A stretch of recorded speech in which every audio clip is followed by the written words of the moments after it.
Yorana et bienvenue à tous dans ce nouveau tuto de Atanuan 1. Aujourd'hui, dans cette série pour connaître tous les potagers, nous allons parler du secret des semis. Faire ces semis consiste à mettre en terre des graines pour obtenir des jeunes pousses. Pour réussir ces semis, il faudra être attentif à la qualité de vos graines, le milieu de croissance et les techniques, comme nous allons le voir maintenant.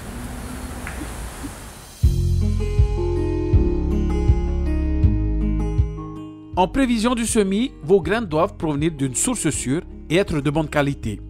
Chaque espèce a des variétés différentes et donc une qualité obtenue à la récolte qui ne sera pas la même. Pensez à conserver vos graines au frigo, à l'abri de la chaleur et de l'humidité. Sachez que les graines sont vivantes et ont une durée de vie limitée. Et lors du stockage, vos graines vont perdre à mesure du temps qui passe leur capacité à germer.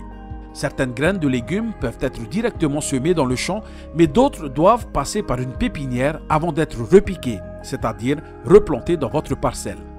La pépinière, souvent composée d'une ombrière que l'on isole à proximité de son potager, va permettre de protéger et favoriser le bon développement de vos semis. L'idée est de permettre de reproduire un microclimat propice à une bonne germination, pas trop de luminosité directe, une bonne humidité, d'avoir vos plants à portée de main et à l'abri des oiseaux et rongeurs. Une fois votre pépinière installée, choisissez vos contenants pour y déposer vos graines. La taille du contenant doit être adaptée à la taille des plantes au moment du repiquage. On peut trouver des terrines, des plaquettes de semis alvéolées, des godets. Pensez à ce que leur base permette à l'eau de s'écouler. Vous pouvez même penser à réutiliser des bouteilles en plastique coupées en deux à la place des pots. C'est plus économique et le recyclage fait du bien aux Fénois. Dans vos pots, vous devez intégrer ce que l'on appelle du substrat de semis. Le substrat de semis est un grand secret des agriculteurs. Chacun a sa propre technique de fabrication. Vous pouvez trouver ce substrat dit terreau de semis en magasin, mais vous pouvez également le fabriquer vous-même chez vous. Le terreau de semis doit avoir les éléments nutritifs indispensables à la graine pour qu'elle puisse germer. Il doit être fin, maintenir l'humidité sans être gorgé d'eau. Nous vous proposons une recette simple pour fabriquer à la maison. Un demi de terre de jardin, un quart de sable ou d'un minéral comme la vermiculite ou la perlite et un quart de tourbe, lombricompost ou simplement de compost bien mûr. Pensez à tamiser le mélange pour obtenir un substrat fin et homogène. Une fois vos contenants remplis de terreau de semis, vous pouvez les placer sur des structures métalliques afin d'éviter tout contact direct avec le sol et d'évacuer les excès d'eau, ce qui va épargner vos semis de maladies, comme par exemple la terrible fente des semis, qui est une maladie causée par des champignons du sol et qui se développe avec l'humidité et détruisent les racines. Pour planter une graine, 3 facteurs principaux sont à considérer. Premièrement, la profondeur dans laquelle vous enterrez vos graines. Deuxièmement, la température de germination. Et troisièmement, l'humidité. Pour la profondeur, on conseille de planter les graines à une profondeur égale à 3 fois l'épaisseur de la graine. Pour la température, 21 à 24 degrés est la température considérée optimale.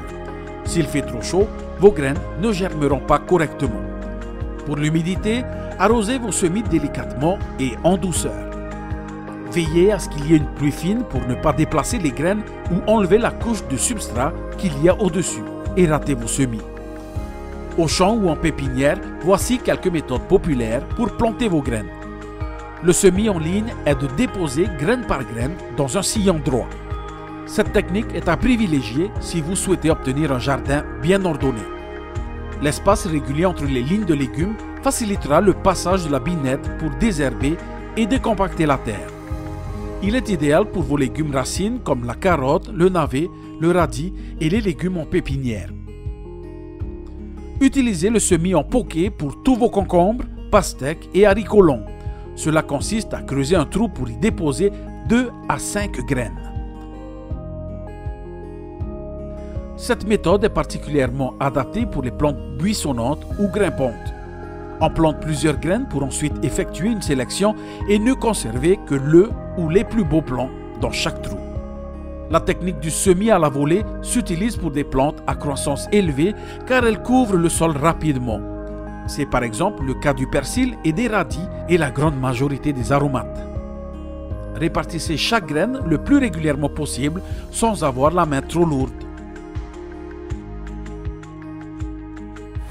En conclusion, faire ses propres semis reste simple, mais cela requiert une grande attention. En vérité, il n'y a pas qu'une seule recette miracle, car chaque espèce, comme chaque technique de culture, possède sa spécificité avec ses avantages et ses inconvénients.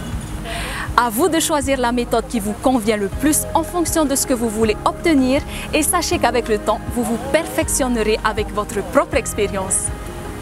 Réussir ces semis, c'est garantir l'avenir de ton potager.